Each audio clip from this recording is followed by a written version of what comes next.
તો હવે ફોર્મ્યુલાની અંદર આપણે વેલ્યુ મૂકી દઈએ તો x0ની વેલ્યુ કેટલી થશે 0 માઇનસ f(x0) એટલે -2/3. હવે આનું કેલ્ક્યુલેશન તમારે એક સાથે કરવું હોય તો કઈ રીતે, જો વારાફરતી કરવું હોય મતલબ કે આ રીતે પહેલાં 2/3નું કરી દો -2/3 પછી 0 માઇનસ એ વેલ્યુને બાદ કરો તો બી ચાલે, અને એકવારમાં કરવું હોય તો આ રીતે થશે. તો 0 પછી માઇનસ સાઇન, બરાબર. હવે અહીંયા આપણે ભાગાકાર લેવાનો કમ્બાઈન, એટલે અહીંયા બ્રેકેટ કરી દઈશું આપણે 2ની આગળ માઇનસ સાઇન એટલે આ -2/3 બ્રેકેટ પૂરો અને પછી ઇક્વલ ટુ, એટલે આપણું જે પોઈન્ટ છે એ કેટલું મળશે આપણને 0.6666. તો આ મળ્યું આપણને x1. હવે અહીંયા આપણે ચેક કરવા નહીં જવું પડે, જે પોઈન્ટ મળ્યું એ જ આપણું શું થશે નેક્સ્ટ અપ્રોક્સિમેટ રૂટ. અહીંયા આપણો જે આન્સર છે આપણે ક્યાં સુધી ફાઇન્ડ કરવાનો, correct up to 4 decimal point સુધી, બરાબર. એટલે આને આપણે કમ્પેર કરતા રહીશું જે બી નેક્સ્ટ પોઈન્ટ આપણને મળે એની સાથે. તો હવે આની માટે આપણે શું ફાઇન્ડ કરવું પડશે, એની ફંક્શનની વેલ્યુ અને ફંક્શનની ડેરિવેટિવની વેલ્યુ. તો x1 માટે ફંક્શનની વેલ્યુ શું થશે f(x1), એને આપણે મૂકી દઈએ ફંક્શનની અંદર. તો 3 ઇન્ટુ એક્સની જગ્યાએ હવે કેટલા મુકાશે 0.6666 માઇનસ કોસ 0.6666 માઇનસ 1. તો x1 માટે ફંક્શનની વેલ્યુ કેટલી થશે 0.2142, અને એની માટે ડેરિવેટિવની વેલ્યુ એટલે કે f'(x1) એ કોની અંદર મૂકીશું, આ ફંક્શનની અંદર. તો 3 પ્લસ સાઇન કઈ વેલ્યુ મુકાય, વેરિયેબલની જ, અને x1 આપણને કેટલા મળ્યા 0.6666, બરાબર.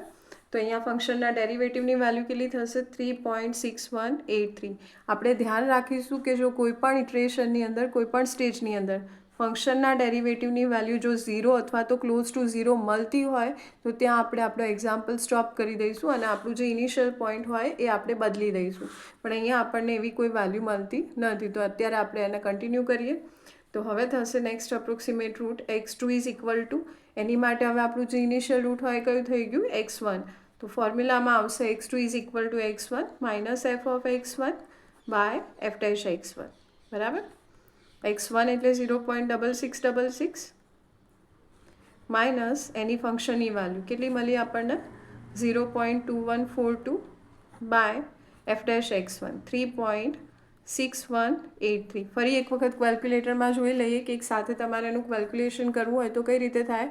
તો જુઓ, સૌથી પહેલાં 0.6666, તો 0.6666, ઓકે, માઇનસ પછી બ્રેકેટ કરીશું આપણે 0.2142 divided by 3.6183 bracket complete equal to કેટલા મળ્યા આપણને 0.6074. તો હવે આને આપણે કોની સાથે કમ્પેર કરવાના, જે પ્રીવિયસ પોઈન્ટ મળ્યું હતું એની સાથે. તો જુઓ, મેઇન ડિજિટની સાથે ડેસિમલ પોઈન્ટ પછીનો એક ડિજિટ મેચ થયો. આપણે ટોટલ કેટલા ડિજિટ સુધી આન્સર ફાઇન્ડ કરવાનો, 4 ડિજિટ સુધી. તો હજુ આપણને એક જ મળ્યું, તો આને આપણે કન્ટિન્યુ કરીએ. કયું પોઈન્ટ હતું x2.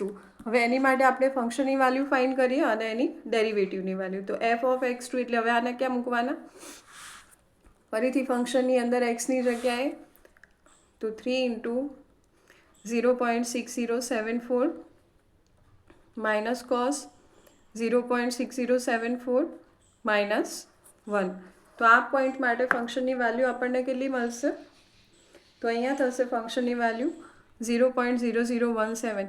કદાચ તમને છેલ્લો ડિજિટ કંઈ આગળ પાછળ મળે તો ચાલે, બરાબર છે, કારણ કે એટલું તો કેલ્ક્યુલેશનની અંદર થોડો ઘણો ડિફરન્સ તો પડવાનો. 7ની જગ્યાએ 4 આવતો હોય, 5 આવતો હોય તો એ માઇનો ડિફરન્સ કહેવાય, બરાબર. એનાથી વધારે કોઈ ફરક નહીં પડે. અને હવે સેમ પોઈન્ટ માટે આપણે ફંક્શનના ડેરિવેટિવની વેલ્યુ ફાઇન્ડ કરીએ. તો એ આપણે શેની અંદર મૂકીશું, તો એ આપણા ડેરિવેટિવ ફોર્મમાં એક્સની જગ્યાએ. તો 3 પ્લસ સાઇન એક્સની જગ્યાએ કેટલા આવશે 0.6074, અને એની માટે ફંક્શનની વેલ્યુ કેટલી મળે આપણને 3.5708, બરાબર.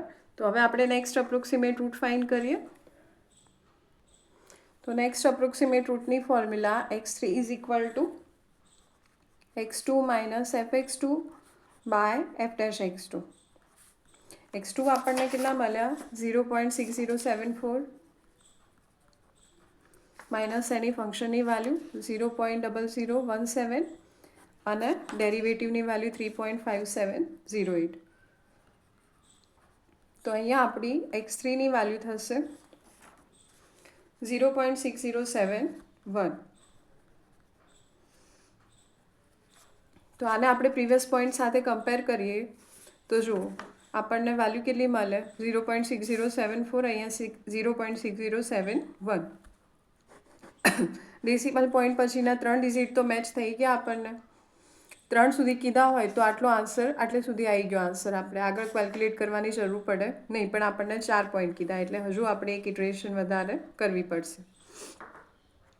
તો x3 માટે ફંક્શનની વેલ્યુ આપણે ફાઇન્ડ કરીએ તો fx3 એને આપણે કોની અંદર મૂકીશું ફંક્શનની અંદર. તો 3 × 0.6071 માઇનસ કોસ 0.6071 માઇનસ 1.